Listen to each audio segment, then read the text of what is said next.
तो finally NEET 2025 के जिन student को काउंसलिंग का इंतज़ार था, तो अपने डॉक्यूमेंट्स आपने तैयार कर लिए होंगे और एनटीए ने नीट 2025 का काउंसलिंग का जो शेड्यूल है वो जारी कर दिया गया है। लेकिन इससे पहले एक डाउट था कि एमपी के जिन बच्चों का एग्ज़ाम अफ़ेक्ट हुआ था, क्या वो एग्ज़ाम दोबारा होगा? लेकिन इसके रिगार्डिंग अभी एमपी हाई कोर्ट ने कोई भी टिप्पणी नहीं की है। लेकिन उन्होंने एक बात ज़रूर बोली है, उन्होंने कहा कि जिन बच्चों का एग्ज़ाम अफ़ेक्ट हुआ था, उन बच्चों का नंबर बहुत ही कम है, क्योंकि अराउंड 22 लाख बच्चों ने एग्ज़ाम दिया था और जिन बच्चों का एग्ज़ाम अफ़ेक्ट हुआ है, बहुत बहुत ही कम बच्चे थे। दूसरी बात ये है कि उन्होंने कहा कि जिन बच्चों का एग्ज़ाम अफ़ेक्ट हुआ है, उनमें से सब बच्चों का सिलेक्शन नहीं होना था, तो ये नंबर और भी कम हो जाता है।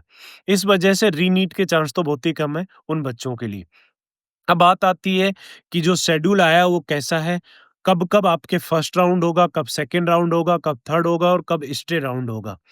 तो आप अपने डॉक्यूमेंट्स तैयार कर लीजिए और जो आपका शेड्यूल स्टार्ट हो रहा है एआईक्यू कोटा के लिए, ऑल इंडिया कोटा के लिए, जो फर्स्ट राउंड स्टार्ट हो रहा है काउंसलिंग का वो है 21 जुलाई को।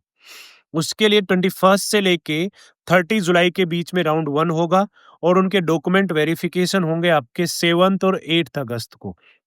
उसके बाद जैसे ही ये होगा 30 जुलाई को, उसके बाद स्टेट गवर्नमेंट के जो काउंसलिंग है वो भी चालू हो जाएगा, वो भी स्टार्ट होंगे 30 जुलाई से लेके 6 अगस्त के बीच में और उनके डॉक्यूमेंट वेरिफिकेशन होंगे 13 और 14 अगस्त को। उसके बाद आएगा आपका सेकंड राउंड स्टार्ट हो रहा है 12 अगस्त से लेके 20 अगस्त के बीच में और उनके डॉक्यूमेंट वेरिफिकेशन आपकी 30 ऑफ अगस्त को।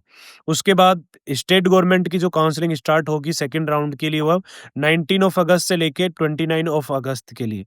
उसके बाद आता है राउंड थर्ड स्टार्ट होगा आपका 3rd ऑफ सितंबर से लेके 10 ऑफ सितंबर के बीच में एआईक्यू कोटा के लिए, जिनका डॉक्यूमेंट वेरिफिकेशन होगा 19 से लेके 21 सितंबर के बीच में। उसके बाद आती है आपकी स्टेट काउंसलिंग के जो थर्ड राउंड है वो होगा आपका 9 ऑफ सितंबर से लेके 18 ऑफ सितंबर के बीच में। डॉक्यूमेंट वेरिफिकेशन होगा 24th ऑफ सितंबर को।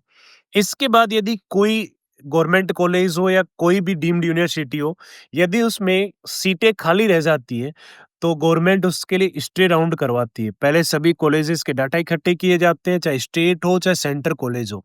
उनके डाटा इकट्ठे होंगे और उनके लिए स्टे राउंड जो होगा, वो होगा 22 सितंबर से लेके 26 सितंबर के बीच में और स्टेट के लिए भी सेम 25 सितंबर से लेके 29 सितंबर के बीच में स्टे राउंड होगा और इनके लास्ट जॉइनिंग डेट होगी आपकी 3rd अक्टूबर को, दोनों के लिए, चाहे स्टेट हो, चाहे सेंटर हो। ये आपका काउंसलिंग का शेड्यूल है और यदि आपने अपने डॉक्यूमेंट्स अभी तैयार नहीं किए, तो फटाफट अपने डॉक्यूमेंट्स तैयार किए। अगले वीडियो में हम बताएँगे कि कौन-कौन से डॉक्यूमेंट्स आपको चाहिए।